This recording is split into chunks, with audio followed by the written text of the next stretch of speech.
Welcome to a special mini episode of Cancer Buzz. This week marks the beginning of Lung Cancer Awareness Month, so we're bringing you the latest on the diagnosis and treatment of this widespread disease. Lung cancer remains one of the most common cancers in the world, but advances in research are improving outcomes, and treatments are becoming more precise and effective, and patients are living longer, bringing hope and excitement to both patients and clinicians.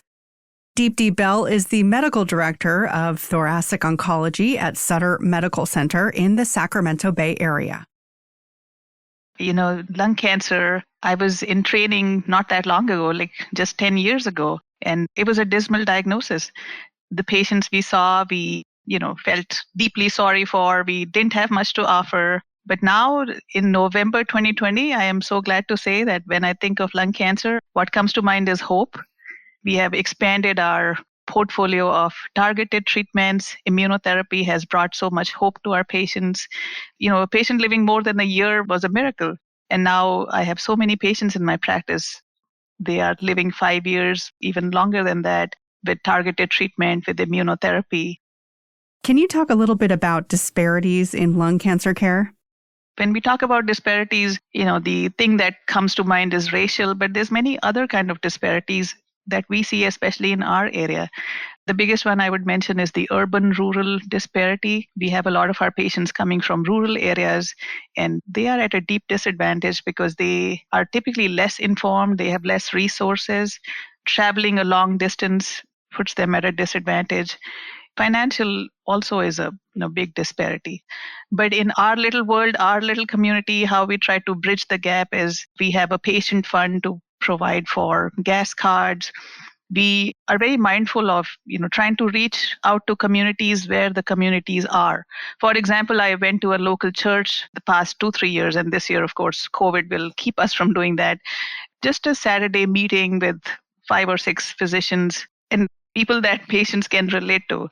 So we want to, not be like talking down to our communities, but including them so that we can win their trust and be trustworthy and, be worthy of the trust they give us. And also show them that to trust us, that clinical trials is not signing up to be a guinea pig. It's one more option. It's one more tool in our box. And we offer it with the best of intentions. Because till we do that work, we will not improve our clinical trials accruals. Till we win the trust of our own communities, we will not move ahead. And how has COVID affected your ability to treat your patients? We've unfortunately seen screenings go down. We've seen some advanced diagnoses go way up during COVID. What's your recommendation to cancer centers to best take care of their patients during this time? So I'm glad to say that speaking about the advanced stage patient, I think at least in our community, they've had a very conflicted time to go through because here was a big public menace and here is a disease you're also struggling with. I think all the patients that we personally saw in our practice, we prioritize the problem that they already have. You already have lung cancer and you may get COVID. What you have right now is more threatening. So we did go ahead with treatments without interruptions. But I read a very concerning statistic that screenings went down by like 49% for lung cancer.